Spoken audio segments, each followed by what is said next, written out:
Okay, welcome back to Daily Devotions with Dad. I am joined today by Philip. And Philip is joined today by Seth. And okay, he's Philip.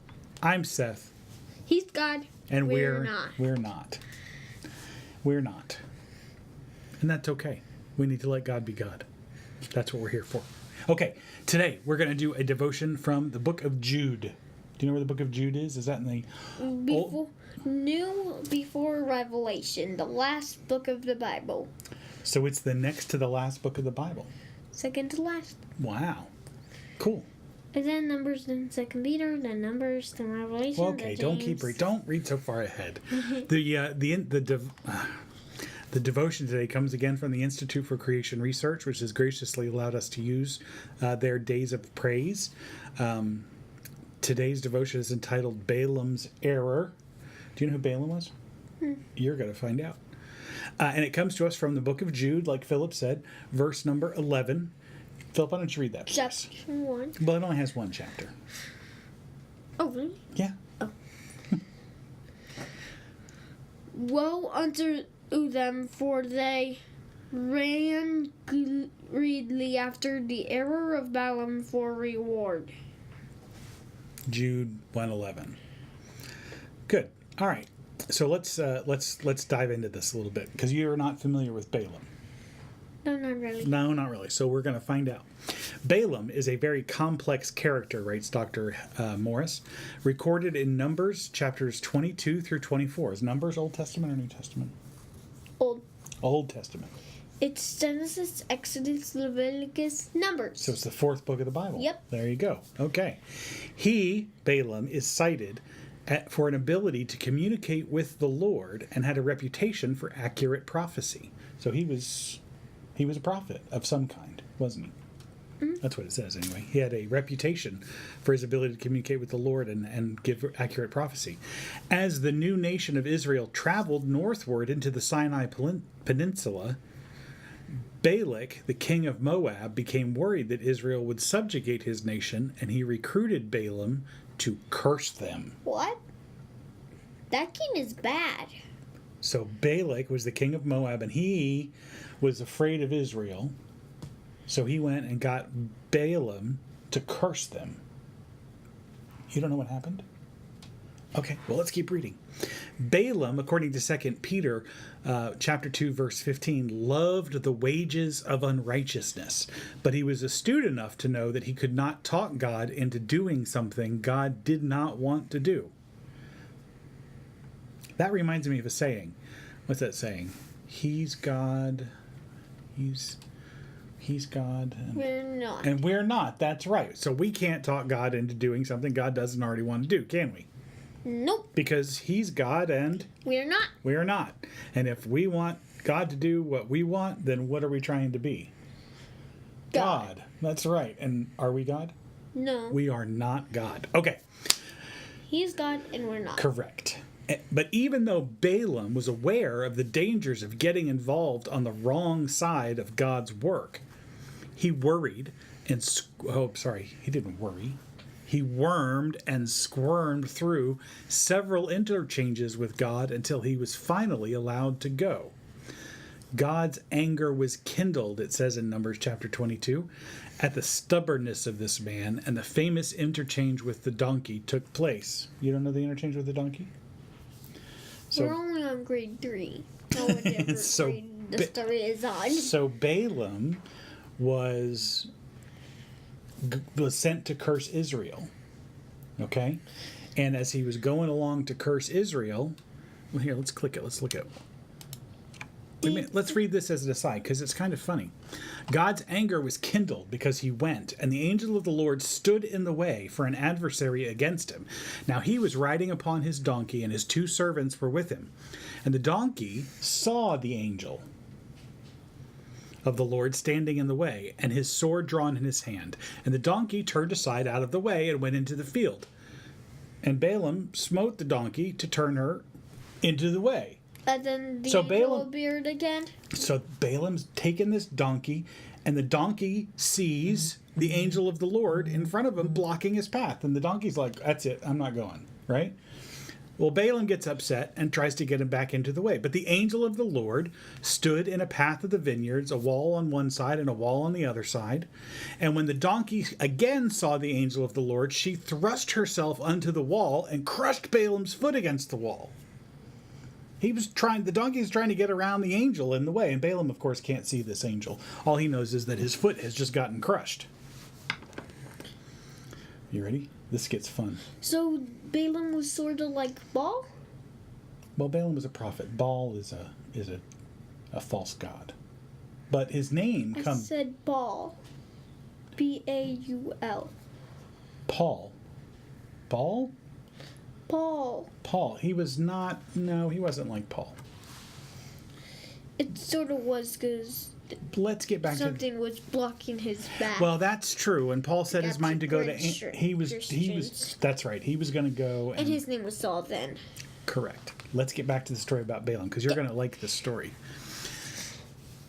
So he crushed his foot against the wall, and he smote the donkey again. And the angel of the Lord went further and stood in a narrow place where there was no way to turn either to the right or to the left. So the angel of the Lord got between the donkey and where they were going, and the donkey couldn't get around him. So the angel, when the donkey saw the angel, she just sat down. She fell down under Balaam, and Balaam's anger was kindled, and he smote the donkey again with a staff. And the Lord, this is the cool part, the Lord opened the mouth of the donkey. And the donkey said to Balaam, "What have I done unto you that you smite me these 3 times?" 3? The donkey turned around and talked to Balaam. He keeps hitting the donkey, and finally the donkey turns around and goes, "What are you hitting me for? What did I do?" And Balaam said to the donkey, "Because you have mocked me, I would that there was a sword in my hand, or I would kill you." And the donkey said to Balaam, "Am I not your donkey upon which you've ridden ever since I was yours unto this day? Was I ever wont to do so unto you before?" And he said, "No." And then the Lord opened the eyes of Balaam, and he saw the angel of the Lord standing in the way and his sword drawn in his hand, and he bowed down his head and fell flat on his face. So if you ever hear the story of Balaam and the talking donkey, now you know what that's about. So anyway, let's get back to here. So Balaam he persisted with his venture for Balak of Moab and ran greedily after the reward that he'd been promised. When he arrived at the place where he planned to curse Israel, this is after he got around the angel of the Lord and after the donkey was like, "What are you doing, man?" So when he arrived at the place, Balaam knew enough about the correct sacrifices to build the right kind of altars and sacrifice the right kind of animals, and then he proceeded to seek God's word for Israel. So he went to seek God's word and then take it to Israel? Yep, but remember, Balak... So he was going to curse them with the word? Well, Balak wanted him to curse Israel. Balak had paid him to curse Israel, probably. So he went all prepared to do that, and he was got all set up where he was going to do this curse, and he does the right sacrifices, and he does everything he needs to do so that he can get a word from God. He's a prophet, after all, right? And so he gets ready. And 3 times, God put a word in Balaam's mouth to bless Israel. So Balaam gets up there, all ready to curse Israel, and he opens his mouth, and he blesses Israel. And Balak 3 times insisted that he try again to curse them. So Balak goes with Balaam, and they're up there.